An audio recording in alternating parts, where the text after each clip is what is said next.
ఆరాధన చేశాను, పద్యం ఒకటి రాశాను, అది పట్టుకెళ్ళి చదివాను. చదివితే పార్వతీదేవి వెంట్రుకలకు సువాసన అని అక్కడి నుంచి రెచ్చిపోయాడు ఆ నక్కీరుడు. హడిలిపోయి వెనక్కి వచ్చానన్నాడు. అలా అనడానికి ఎంత ధైర్యం రా, కాగితం ఇలా అయ్యని ఆయన బయలుదేరాడు. పరమశివుడిగా ఎలా పెడతాడు, బ్రాహ్మణ వేషం కట్టి వెళ్ళాడు ఆయన. వెళ్ళి పద్యం చదువుతా అన్నాడు, చదవమన్నారు. మళ్ళీ ఇదే చదివాడు. సింధుర రాజగమన థమ్మిల్ల బంధంబు సహజ సుగంధంబు అన్నాడు. అని అన్నాడు, ఎవడురా ఇది తప్పు అన్నట్ట, లక్షణమో కవిత్వమో పదబంధనమో ఎక్కడ తప్పు, ఏది చెప్పండి అన్నాడు. అంటే ఈయన లేచి అన్నాడు నక్కీరుడు, గగన ప్రసూదవాదము ఇలను చెల్లదు. ఆకాశంలో పువ్వు ఉందంటే ఎవరు నమ్ముతారు? మాకు అనుభవానికి రావాలి. ఆడవాళ్ళ జుట్టుకి సువాసన లేదు, పార్వతీదేవికి ఉంటుందో ఉండదో ఎవడో తెలుసు. నువ్వు చూసావా, నేను చూసావా అన్నాడు. నీ చూశాను రా పరమశివుణ్ణి అని చెప్పడానికి నీలగ్రీవుండు నిటల నేత్రము చూపాను.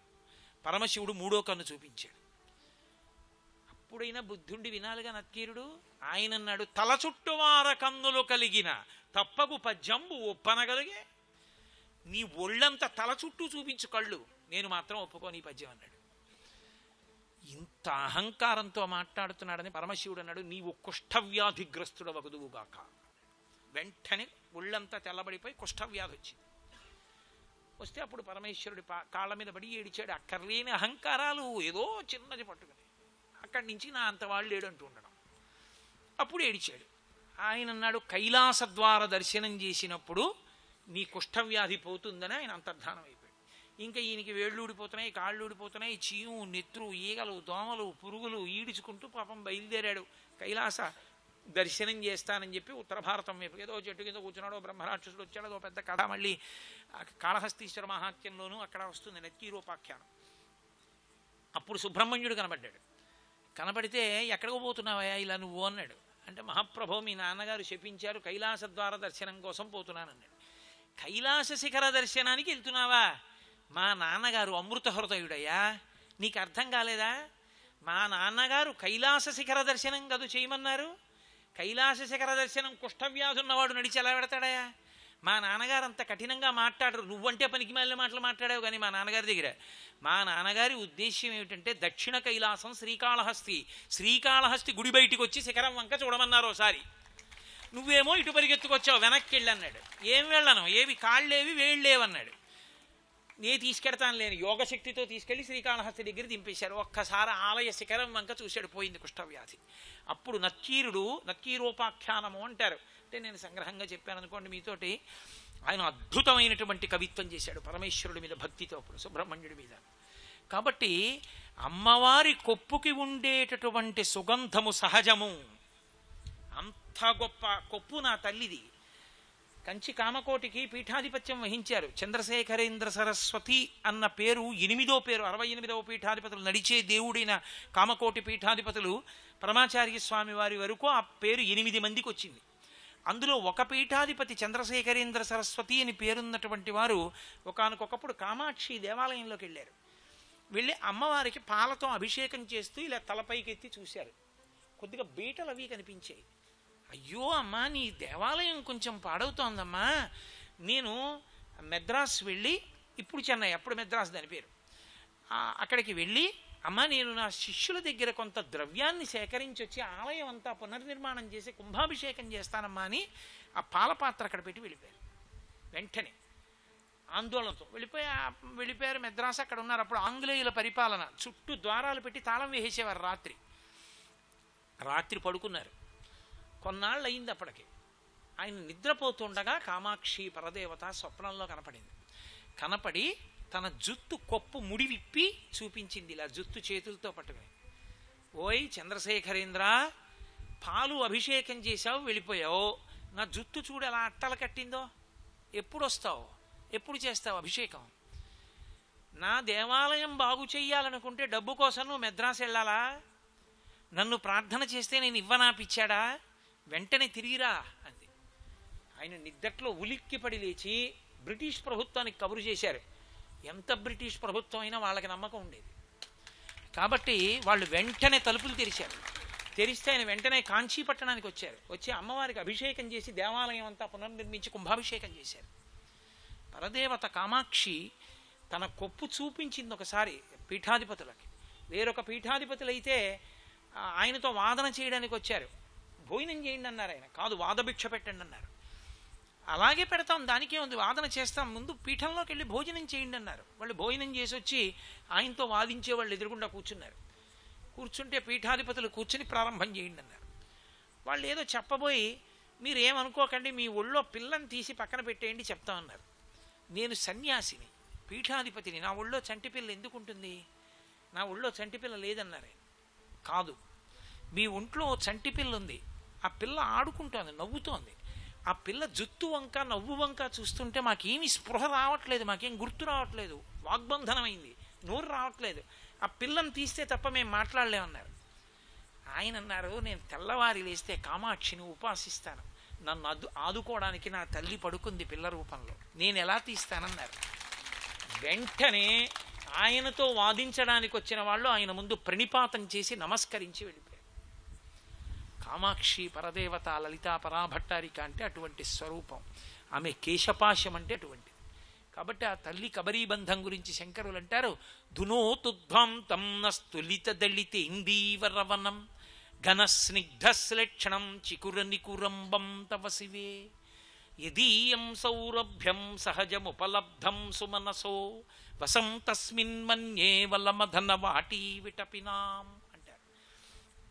అంత పెద్ద కబరీబంధం ఉండడం, అది ముడి వేసుకోవడం, అది పువ్వుల చేత అలంకరింపబడి ఉండడం పాతివ్రత్యమునకు గుర్తు.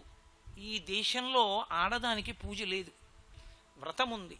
వ్రతము వివాహపూర్వం చేసే వ్రతం ఉత్తముడైన భర్త కొరకు, వివాహానంతరం చేసే వ్రతం భర్త, పుట్టింటివారు, బిడ్డలు సౌఖ్యంగా ఉండడానికి తప్ప నిత్య పూజ ఆడదానికి లేదు. అందుకే ధర్మపత్ని సమేతస్య అనుంది పూజ, ధర్మపతి సమేతస్య అనుందా? ఉండదు. నేను యథార్థం చెప్తాను, తప్పించి పంచ కట్టుకుని ఎవరో మెచ్చుకోవాలని పనికిమాలిన మాటలు చెప్పడం నా జన్మాంతరంలో లేదు. ప్రాణం పోయినా నేను అలా మాట్లాడలేను. వేదం ఏం చెప్పిందో అదే నేను చెప్పగలను అంతే, అంతకన్నా ఇంకోలా చెప్పడం నాకు చేత కాదు.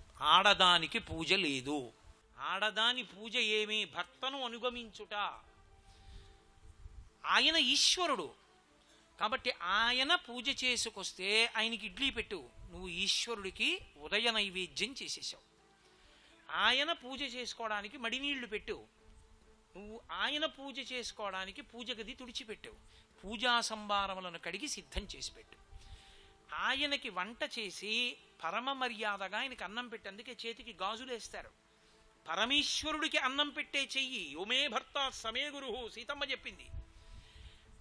భర్తకి అన్నం పెట్టని చెయ్యి అంటే అది పాపభూయిష్టం.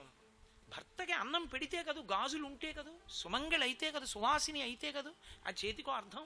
లేనినాడు ఆ చేతులతో ఏం చేసుకుంది, ఎవరికి పెట్టింది? అందుకే వివాహం కాకపోవడం పెద్ద దోషం, తల్లి కాకపోవడం అంతకన్నా దోషం అయి కూర్చుంది. కాబట్టి గాజుల చేతి అన్నం తిన్నాడండి ఆయన అంటారు. ఐశ్వర్యం అంటే తన ఇంటి లక్ష్మి, గృహలక్ష్మి, గృహే గృహే. లక్ష్మీదేవి ఇంద్రుడికి కనపడింది. ప్రతి ఇంటి లక్ష్మి ఇల్లాలే. లక్ష్మి చేతి వడ్డన, అందుకని గాజులు వేసుకుని వడ్డిస్తుంది మాధవుడు, ఆయన నారాయణుడు. కాబట్టి అప్పుడు ఆయన అన్నం తింటాడు. పరమేశ్వరుడికి నువ్వు మహానైవేద్యం చేయించావు. నేను మహానైవేద్యం పెడితే ఒళ్ళు దగ్గర పెట్టుకుని నా మనసు నిలబెట్టి పెడితే పరమేశ్వరుడు కన్ను విప్పి చూస్తాడు. నా భార్య ప్రీతితో నాకు అన్నం పెడితే దాని ఖాతాలో పరమేశ్వరుడికి ఇది మధ్యాహ్న కాలమునందు మహానైవేద్యం ప్రత్యక్షంగా చేసిందని దాని ఖాతాలో వేస్తారు. నేను పరమేశ్వరుడి కాళ్ళు పట్టాలంటే నాకు ఎంతో ధ్యానం వచ్చి ఉండాలి. నా భార్య పరమేశ్వరుడి కాళ్ళు పట్టాలనుకుంటే నేను పడుకునున్నప్పుడు నా కాళ్ళు నిప్పెడుతున్నాయా నిప్పెట్టట్లేదా, నాకు పట్టించుకునే అలవాటు ఉందా లేదా, అది భార్యకున్న గొప్పతనం. ఎందుకని? సాధారణంగా కాళ్ళు పట్టేది నిల్చున్నప్పుడు, కూర్చున్నప్పుడు అప్పుడు పట్టరు, పడుకున్నప్పుడు పడతారు. పడుకున్నప్పుడు తప్పకుండా పక్కన ఉండగలిగిన అదృష్టవంతురాలు ఎవరు? భార్యాస్థానమే. ఆమె పడుకుంటూ ఒక్కసారి రెండు కాళ్ళు ఒక్క రెండు మాటలు ఒత్తి నేను శ్రీమన్నారాయణుడి కాళ్ళు ఒత్తాననుకుని పడుకుందనుకోండి, ఆమె పరమేశ్వరుడి పాద సంవాహనం చేసింది అని వేస్తారు. వేసి ఈయన పూజ చేసుకున్నప్పుడు ఈయన పూజ చేసిన ఫలితంలో సగం ఆవిడికి వేస్తారు. ఆవిడ కాళ్ళు పట్టిన దానిలో ఫలితం ఈయనకి వేయరు. నేను ధర్మం చెప్తున్నాను. ఎందుకో తెలుసా? నీకు అన్నం వండి పెట్టింది, అందుకు పూజ చేసుకున్నావు. నీకు పూజ గది తుడిచిపెట్టింది, వేళపట్టున అర్ఘ్యం ఇచ్చావు. నీకు మధ్యాహ్నం భోజనం పెట్టింది, నువ్వు భాగవతం చదువుకున్నావు, నీ కాళ్ళు ఆవిడ పట్టి పడుకుంది కాబట్టి ఆమె భగవంతుడి కాళ్ళు పట్టిందనేస్తాం. నువ్వు ఒళ్ళు దగ్గర పెట్టుకుని సాధన చేయి. మా ఆవిడ పూజ చేస్తుందండి, నేనేవన్నీ కుదరవంటే నీ కర్మ, అది చెప్పుకోవడం ఇది సిగ్గుచేటు. 6 నెలలు జైల్లో ఉండొచ్చానండి అని చెప్పుకుంటే ఎవరికన్నా అది చెప్పుకోవడం ఎంత సిగ్గుచేటో, నేను పూజ చేయనండి మా ఆవిడ చేస్తుందని చెప్పుకోవడానికి తల తీయించేసుకోవాలి. అది చెప్పుకోవడం కూడా నలుగురిలో అంతకన్నా అసహ్యకరమైన విషయం లోకంలో ఇంకోటి లేదు. ఇంటి యజమాని అంటే పూజ చెయ్యాలి, వాడే చేయకపోతే ఇంట్లో వాళ్ళకి ఎక్కడి నుంచి వస్తుంది అభ్యున్నతి? ధర్మపత్ని సమేతస్య సకుటుంబస్య సపుత్రకస్య సపరివారస్య క్షేమస్థైర్య విజయ అభయ ఆయురారోగ్య ఐశ్వర్యాభివృద్ధ్యర్థం అని వీడు అడుగుతాడని కదూ కన్యాదాత పిల్లనిచ్చాడు. వీడు ఏమీ అడగల, దొన్నపోతులా ఇడ్లీ తిని పడకొచ్చేలో పడుకుని పేపర్ చదువుతాడు, నా పిల్లనిచ్చారు నీకు.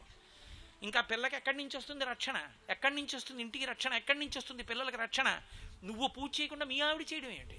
ఆవిడకి వస్తుంది, నువ్వేమైపోతావు? నీ కర్తవ్యం నువ్వు చెయ్యొద్దు, నేను మన్నింపబడదను. నా ఆవేశం అలాగే. కాబట్టి అమ్మవారి కబరీబంధ దర్శనము అంటే ధ్యానం. ఆవిడ మహాపతివ్రత కాబట్టి ఆమె జుత్తు వేసుకోవడం అంటే ఆవిడ పాతివ్రత్యంలో ఉంటుంది. పాతివ్రత్యం అంటే పతిని అనుగమిస్తుంది. ఏం చేయనివ్వండి ఒకటే ప్రశ్న వేసుకుంటుంది, ఈ పని నేను చేస్తే నా భర్త కీర్తి ఏమిటి? అదొక్కటే ప్రశ్న. నా భర్త కీర్తికి కళంకం చేయదు, నా భర్త కీర్తి ఇనుమడిస్తుంది, చేస్తుంది, అంతే. అది మీరు ఏ రూపంతో చెప్పండి. సీతమ్మ వేరండి, లక్ష్మి వేరండి, లలిత వేరండి, అవి పనికిమాలిన మాటలు. ఏ రూపంతో ఉన్నా అంతే అమ్మవారు. సీతమ్మగా ఉందనుకోండి, సుందరకాండలో హనుమ వచ్చారు, ఎంత కష్టం అండి. రాముడి కష్టం కన్నా సీతమ్మ కష్టం ఎక్కువ. రాముడికి కష్టం చెప్పుకోవడానికి మనిషి ఉన్నాడు, సీతమ్మకి మనిషి లేడు, ఆడది. అంత కష్టంలో ఉన్న నా తల్లి 10 నెలలు ఏకధారగా ఏడ్చింది. బాష్పగద్గదయా వాచ అన్నారు మహర్షి. అటువంటి తల్లి దగ్గరికి హనుమ వెళ్ళి, నిన్ను అమ్మా తీసుకెళ్లి రామచంద్రమూర్తి దగ్గర అర్పణ చేసేస్తానమ్మా, వచ్చి నా భుజం మీద కూర్చో అన్నారు. ఆవిడంది, భర్తుభక్తిం పురస్కృత్య రామధన్యస్య వానరా నస్పృశామి శరీరంతో పుంసో వానర పుంగవ. తెలివి లేనప్పుడు, స్పృహ లేనప్పుడు రావణుడు నన్ను అపహరించాడు. తెలివిలో ఉండి నేను పరపురుషుణ్ణి, ఎంత కొడుకులాంటి వాడివైనా ముట్టుకుని నేను రాను.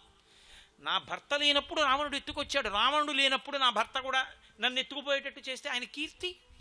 రాముడు రావాలి, రావణుణ్ణి చంపాలి, నన్ను తీసుకెళ్ళాలి, అప్పుడు రాముడికి కీర్తి. అందుకు రానంది ఆవిడ. అది పాతివ్రత్యం. భర్త కీర్తిని ప్రశ్న వేసుకుంటుంది. కాబట్టి నా తల్లి ఎప్పుడు ఏ పని చేసినా ఆమె అంతటి మహాశక్తి స్వరూపిణి, ఆదిశక్తి. శివుని కదలిక కూడా ఆమె వలనని. శివశక్త్యాయుక్తో యది భవతి శక్త ప్రభవితుం నచేదేవం దేవో నకలు కుశల స్పందితుమపి అతస్వామారాధ్యాం హరిహర విరించాదిభిరపి ప్రణంతుం స్తోతుం వా కథమకృత పుణ్య ప్రభవతి అంటారు శంకర్లు. ఆమె శక్తిగా లేకపోతే కదలగలిగిన వాడెవరు? అటువంటి తల్లి, అటువంటి జగన్మాత నేను గొప్ప అనదు. ఆమె గృహిణీ స్వరూపంలో ఉంటుంది, నేను ఇల్లాలంటుంది. అందుకే లలితగా ఆవిడ ఆవిర్భవించగానే మహాకామేశ్వరుడి చేత మంగళసూత్రధారణ చేయించుకుని ఆయనకి ఇల్లాలని అని కూర్చుంది. ఆమె శ్రీమాత, శ్రీ మహారాజ్ఞి అయినా పరబ్రహ్మ మహిషి, ఆయన ఇల్లాలు.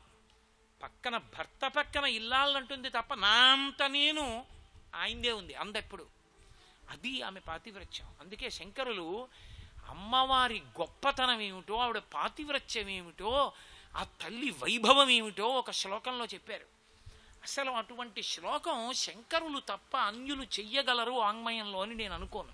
అదొక్క శంకరులకే సాధ్యం. శివే శృంగారార్ధ్రా తదితరజనే కుత్సనపరా సరోషా గంగాయాం గిరిచరితే విస్మయవతి హరాహిభ్యో భీత సరసిరుహ సౌభాగ్యజననీం సఖీషు స్మేరాతే మయి జనని దృష్టి సకరుణా అన్నారు. శివే శృంగారార్ధ్ర, శివే అని పిలుస్తారు. సౌందర్యలహరిలో అమ్మవారికి ఎన్ని పేర్లున్నా శంకరాచార్యుల వారు మాత్రం ఒక 5-6 పేర్లే వాడారు, ఎక్కువ నామాలతో పిలవలేదు ఆయన. శివే మంగళప్రదురాల, పవిత్రురాల, శోభనస్వరూపమున్నదానా, ఓ అమ్మ శివే శృంగారార్ధ్ర. ఆర్ధ్ర అంటే తడి, కంటి తడి అంటే తప్పు. ఆమె కళ్ళల్లో పెట్టుకు చూసుకుంటుందండి అంటారు. ఆవిడండి భర్తని కళ్ళల్లో పెట్టుకు చూసుకుంటుంది అంటారు. కళ్ళల్లో పెట్టుకు చూసుకుంది అంటే ఏదో ఇంగ్లీష్లో ఇన్ బిట్వీన్ ది లెటర్స్ అంటారు. అంటే ఏమంటే ఇలా ఏదో కన్ను విప్పి అందులో పెట్టుకుంటుందా అని అడగకూడదు. ఆమె కళ్ళల్లో పెట్టుకు చూసుకుంటుంది అంటే అహర్నిశలో ఆయన మనసు ఆమెకి తెలుసని. ఆయన పావు తక్కువ 6 అయ్యేటప్పటికి 6 అయ్యేటప్పటికో ఏమోయ్ అన్నాడు అనుకోండి, ఉత్తరీయం తలుపు మీద వేశారు అంటే ఆయనకి అలవాటు ఉంది. ఆయన పంచా ఉత్తరీయం తీసి ఉత్తరీయం ఎక్కడో వేసి పంచ కట్టేసుకొని ఉత్తరీయం వెతుక్కునే అలవాటు ఉంది. ఉత్తరీయం ఎక్కడో పెట్టేసి వెతుక్కుంటూ ఉంటాడు. ఖచ్చితంగా ఉపన్యాసానికి బయలుదేరే ముందు ఉత్తరీయం వేసుకోబోయి ఎక్కడుందో గుర్తురాదు, ఏమోయ్ అంటాడు, తలుపు మీద వేశారు అంటే. అడిగాడా ఉత్తరీయం ఎక్కడుందని? అడగడు. 10ంటికి ఏమోయ్ అన్నాడు. పెన్ను నిన్న ఎవరితో టెలిఫోన్ నెంబర్ రాసి ఫోన్ పక్కన ఇట్టారు అంటే ఇప్పుడు ఏమైంది? ఆమె మనస్సు ఆయన మనస్సు ఒకటైపోయి పిలుపు చేత చెప్తుంది. అంటే ఇది దాంపత్యం అంటే. సుందరకాండలో హనుమ అంటారు, అస్యాదేవ్యా మనస్తస్మిన్ తస్య చాస్యాం ప్రతిష్ఠితం తేనేయం చ ధర్మాత్మ ముహూర్తమపి జీవతి అంటారు. ఆమె మనసు రాముడి దగ్గర ఉంది, రాముడి మనసు సీతమ్మ దగ్గర ఉంది, లేకపోతే వీళ్ళిద్దరూ బతకరు ఒక్క క్షణం కూడా అంటారు. దాంపత్యంలో ఎవరి మనసులు వాళ్ళవి, ఎవరిష్టాలు వాళ్ళవైతే అది దంపతులు కాదు, అదో నటన. దంపతులుగా నటిస్తుంటారు చూడండి, అలా వాళ్ళు నటిస్తున్నారు నిజ జీవితం అన్న పేరుతో తప్ప అసలు దంపతులుగా నటించకూడదు, శాస్త్ర విరుద్ధం. దంపతులుగా నటించాలంటే దంపతులే నటించాలి. దంపతులే నటించిన శృంగార రసం గురించి మాట్లాడకూడదు. శృంగార రసాన్ని వేదిక మీద ఎక్కడా కూడా అభినయం చేయకూడదు. తప్పక చెప్పవలసి వస్తే చెలికెత్తికి చెప్తుంది. నిన్న రాత్రి కృష్ణ భగవానుడు వచ్చాడే, ఏదో నా బుగ్గలు గిల్లాడు, నాతో ప్రేమగా మాట్లాడాడు అని చెలికెత్తెతో చెప్పినట్టుగా చూపించాలి తప్ప కృష్ణుడు రావడం బుగ్గలు గిల్లడం చూపించారనుకోండి, పిల్లలు ఏమైపోతారు? భార్యాభర్తలే అభినయించిన కొన్ని సన్నివేశములను చూపించరు సనాతన ధర్మంలో. మన దరిద్రం ఎక్కడొచ్చిందంటే పశ్చిమ దేశాల సంస్కృతి ఈ జాతి సంస్కృతిని కబళించి ఏది చూపించకూడదో ఏది చూపించక్కర్లేదో తెలియదు, అన్నీ చూపిస్తారు. పిల్లలు చాలా రామచంద్రమూర్తిలా ఉండాలి. ఎలా ఉంటారు? నెయ్యిని తీసుకెళ్ళి అగ్నిహోత్రం పక్కన పెట్టి గడ్డగా ఉండవి అంటే ఉంటుందా? సమాజంలో పెద్దరికం వహించామని చెప్పుకునే పెద్దలు సిగ్గుతో తలలు వంచుకోవాలి. కట్టుకున్న సతిని నట్టేటిలో ముంచి కన్నవారి నోట గడ్డ కొట్టి సభలకెక్కువాడు చచ్చు పెద్దమ్మరా లలిత చుగుణదాల తెనుగుబాల అన్నాడు. అసలు నవభారత నిర్మాతలు పిల్లల్ని ఎలా తయారు చెయ్యాలో ఆలోచించడం చేత కాని పెద్దరికం ఓ పెద్దరికమా? వాళ్ళు పాడైపోవడానికి కావలసినవన్నీ ఇచ్చేస్తాం, పిల్లలు బాగుంటారు. ఎలా బాగుంటారు? ఎందుకు బాగుంటారు? అగ్నిహోత్రం పక్కనున్నాక నెయ్యి కరగకుండా ఉంటుందా? అది కరిగిపోదు. గడ్డి పరకకి అగ్నిహోత్రం తగిలితే కాలిపోదు. బట్ట మీద నీళ్లు పడితే తడిసిపోదు. మనసుకు అందకూడదు అందితే మనసు వైక్లభ్యాన్ని పొందదు, చిత్తశాంతి పోయి అక్కర్లేని విషయాల వైపుకు వెళ్ళిపోయి రజోగుణ తమోగుణాన్ని పొందదు. అది మనం నియంత్రించాలి. అది చేత కాకపోతే మన తప్పు. సమాజంలో అలా అందకుండా చేయగలిగిన అధికారం ఉన్న వాళ్ళు చేయకపోతే వాళ్ళ తప్పు, అంతే. అలా చెప్పడానికి నేనేం భయపడను, నాకేం మొహమాటం లేదు. కాబట్టి తల్లి మహాపతివ్రత అయినటువంటి కారణం చేత ఆర్ద్ర అంటే ఆమె ఎప్పుడూ కళ్ళల్లో శివుడు ఉంటాడు. కళ్ళల్లో శివుడు ఉంటాడంటే ఆమె ఎప్పుడూ భర్త గురించి ఆలోచన చేస్తూ ఉంటుంది తప్ప ఆమె శృంగార రసము ఎవరి కోసం? ఒక్క భర్త కోసమే. ఆవిడ అలంకారం చేసుకున్నా, ఆవిడ మంచి బా ఎంత బాగుందో అమ్మ, ఎంత బాగున్నావోయ్ అని అనాలంటే అది ఆమె శివుడు ఒక్కడే అనాలని కోరుకుంటుంది తప్ప ఇంకెవడూ అలా అనాలని ఆవిడ కోరదు. అలా అంటే ఆవిడ అంగీకరించదు. అది అనవసరం విషయం నీకు. అలా అనాలని నేను కోరుకునేది ఆయన ఒక్కడే అనాలని కోరుకుంటాను. అది పాతివ్రత్యం. అందుకే మీరు చూడండి, ఎంతమందికైనా కూతురుగా వస్తుంది ఆవిడ. కానీ భర్తగా మాత్రం శంకరుడు ఒక్కడే. అసలు అక్కడ ఇంకొక ఆలోచన రానేకూడదు. తప్పు. భర్త పరమేశ్వరుడు ఒక్కడే. అదే ఆవిడ పాతివ్రత్యం. ఆవిడ అవతారం వదిలేస్తుంటుంది ఒక్కొక్కసారి. ఎందుకు వదిలేస్తుందంటే భర్తకి వ్యతిరేకంగా ఎవరైనా మాట్లాడితే వదిలేస్తుంది. ఒకప్పుడు దక్షుడు అమ్మవారిని ప్రార్థన చేశాడు, నా కూతురుగా రా అన్నాడు. దక్షుడికి కూతురుగా వచ్చి దక్షుడికి కీర్తినిచ్చి దాక్షాయణి అయింది. అదే దక్షుడు శివనింద చేశాడు. చేస్తే ఆవిడంది, నరుడ జ్ఞానమునన్ భుజించిన జుగుప్సంబైన ఎన్నంబు సయ్యన వెళ్ళించి పవిత్రుడైన గతి దుష్టాత్ముండవై ఈశ్వరున్ అఘను నిందించిన నీ తనూభవ యనంగా నోర్వ హేయభాజనమైన ఈ శరీరమును విడిచి భాస్వచ్యుద్ధి ప్రాపించదన్నది. నువ్వు దురాత్ముడివి, పరమేశ్వరుణ్ణి తిట్టావు. ఈ చెవులతో విన్నాను. ఈ అవతారంలో నీ కూతురుగా ఉన్నాను. నేను ఎక్కడైనా కనపడితే దాక్షాయిణి వచ్చిందంటారు. దాక్షాయణి అని ఇక నేను పిలిపించుకోను. ఎందుకో తెలుసా? ఈ శరీరంతో ఉంటే పిలుస్తారు. ఇక ఈ అవతారంలో ఈశ్వరుణ్ణి నిందించిన నీ నోటి వెంట వచ్చిన మాటలు విన్నాను. శివనింద చేసిన వాడికి కూతురుగా నేనుండను అని లోకానికంతటికి ఒక సందేశం చెప్పింది. ఎవడు పరమశివుణ్ణి ద్వేషిస్తాడో వాడికి శివం శివేతరహ మంగళములు ఎలా వస్తాయని అడిగింది. నీకు మంగళములు కావాలంటే శివుణ్ణి ద్వేషించవద్దు. శివుణ్ణి ద్వేషించావు, నీకు మంగళము కలగదు. సర్వం శ్రీ ఉమామహేశ్వర పరబ్రహ్మార్పణమస్తు. స్వస్తి.